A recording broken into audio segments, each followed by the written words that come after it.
Hello, this is Phoenix Jackson of Phoenix Effect News. Thank you all for joining me here today. I'm with Susan Frew, and she is the owner of Sunshine Plumbing and Heating here in Denver, Colorado. But she's also a renowned speaker, and as I just found out, she is a thrift queen. We are soulmates. We get all of our cute stuff from really good thrift stores. High end, of course. She knows all the best ones. That's not on the subject. I just wanted to throw that out there. How are you doing today, Susan? Great, Phoenix. It's awesome. Thank you for having me here today.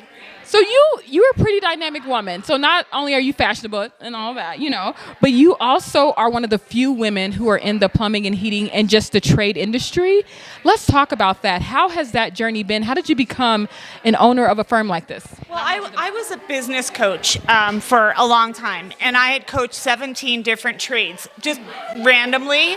And then when I met my husband, he was a plumber, and we married and we merged, and Sunshine Plumbing Heating Air was born. And I became the president. My husband doesn't really care for the business side of the business.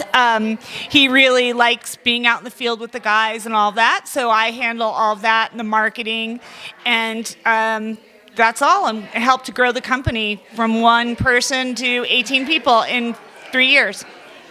That is awesome. That's pretty magnificent. You all merge your journeys, and you guys are in this industry, and you guys are very successful, I hear, because you're sponsoring events, you're speaking around the country about just this particular world and how there are a lack of women and feminine energies just in the trade industry. Let's talk about that. Why do you think that women are deterred so much from the industries, from plumbing and heating, electrical, engineering, just things like that?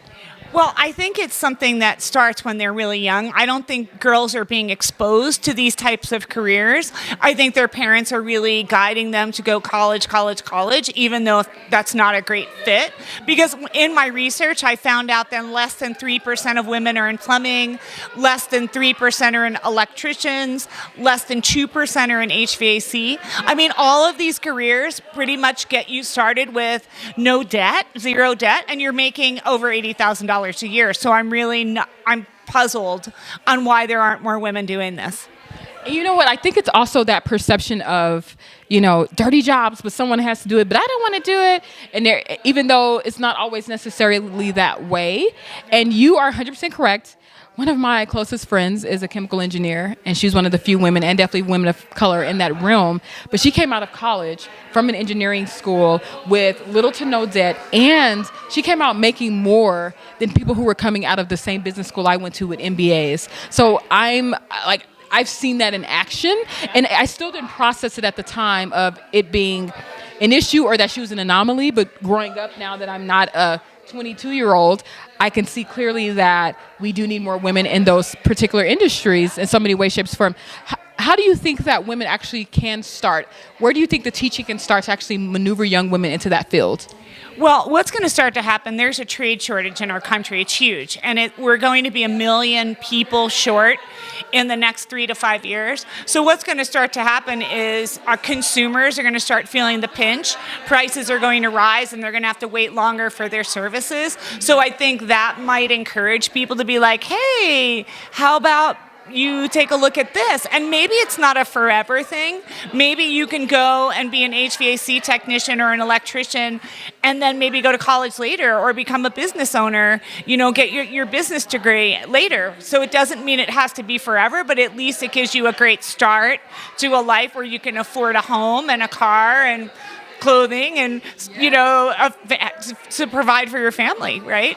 And I 100% agree with that with you. And I think, too, starting in high school, right, I think that's where the butt of the problem is in America. Somewhere we were taught that everyone could be a CEO, and that's just not true. So also, letting people know that they can be just as successful financially in these different fields. And I want to put his business in the streets, but I have a plumbing client who makes over a few $1 million a year with his firm. So it's not just, has to be one way, this way or that way. Everyone can learn and actually think deeper about starting a new path or or teaching their children that there are other ways, especially if it's going to fulfill a need here, not just in Colorado, but around the country. Yeah.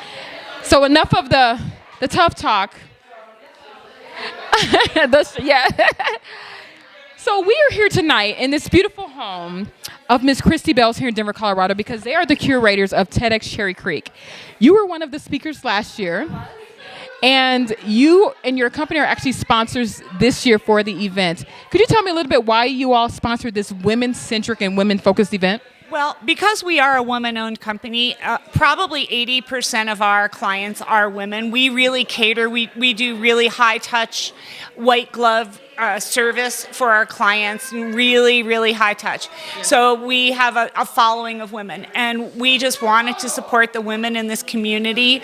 It's a good opportunity for us to showcase our name, but to really support these women with these phenomenal messages, which people need to hear. Yes. And if anyone else wants to sponsor, so let's look at it from someone who's never been a part of TEDx, never saw a stage, they've never seen a dynamic thrift store, stylish, beautiful woman as Susan. How can they be like you? How can they, become a sponsor of their local women's events? Or how can they become a sponsor of a group that can help teach women how to be in different trades as well?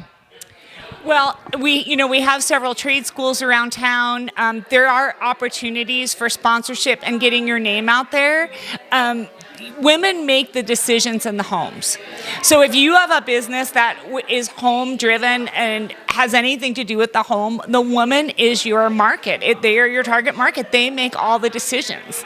That is so true. And they write the checks and they give the credit cards out. And so if that is something that your business does, then this is a perfect marketplace for you. That's some good advertisement advice right there, because women do make up about 90% of the decisions in any given household, whether they're the head of the household or not. Thank you so much, Susan, for being here. I really appreciate you. I really appreciate your time. And again, you all, she is Sunshine Plumbing and Heating. Google her, find her, get your life together in the sunshine. And I'm not just saying because she's shining here, and we actually are shining like sunbeams here, but she provides very good servicing. And a company like hers who is sponsoring great events like the TEDx Cherry Creek Women's event that's happening on November 30th, 2018 here in Cherry Creek in Denver. You want to support a woman like this. You want to support someone who's supporting the messaging for women. Thank you so much. My name is Phoenix Jackson, and I'm of Phoenix Effect News, and I thank you for joining me.